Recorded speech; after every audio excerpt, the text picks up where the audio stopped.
শুভ দুপুর সবাইকে। আর চলে এলাম মাশরুম সয়া পোলাও রেসিপি নিয়ে।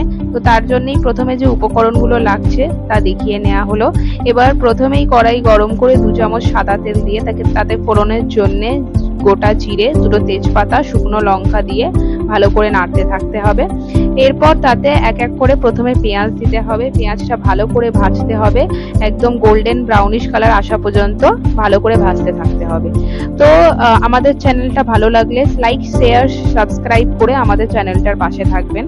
এরপরেই দেখতে পাচ্ছেন পেঁয়াজটা একটু ভাজা ভাজা হয়ে যাওয়ার পরে একটা পেস্ট বানিয়ে রাখা হয়েছিল, যার মধ্যে পেঁয়াজ, আদা, রসুন, কাঁচা লঙ্কা বা শুকনো লঙ্কা ইত্যাদি দিয়ে একটা পেস্ট বানিয়ে রেখে সেটাকেও মোটামুটি শুকনো হয়ে যাওয়া, মশলাটা শুকনো হয়ে যাওয়া আর মশলার কাঁচা গন্ধ চলে যাওয়া অবধি ভাজতে থাকতে হবে।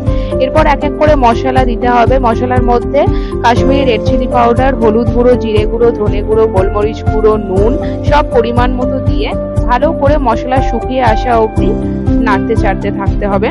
এরপর একটু মশলা ভাজা ভাজা হয়ে গেলে দেখতেই পাবেন এক এক করে সব সবজিগুলো দিয়ে দিতে হবে। Capsicum, soybean, corn, mushroom. আর মাশরুমটা তার আগে একটু গরম জলে 5-10 মিনিট ভাপিয়ে নিতে হবে।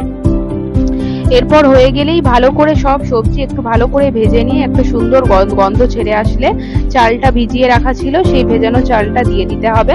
দিয়ে ভালো করে নাড়তে থাকতে হবে একটু কিছুক্ষণ।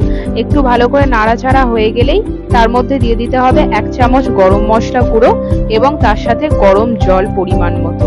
দিয়েই ভালো করে ভাত এবং সব সবজি সেদ্ধ হতে থাকা অবধি ঢাকা দিয়ে রান্না করে নিতে হবে।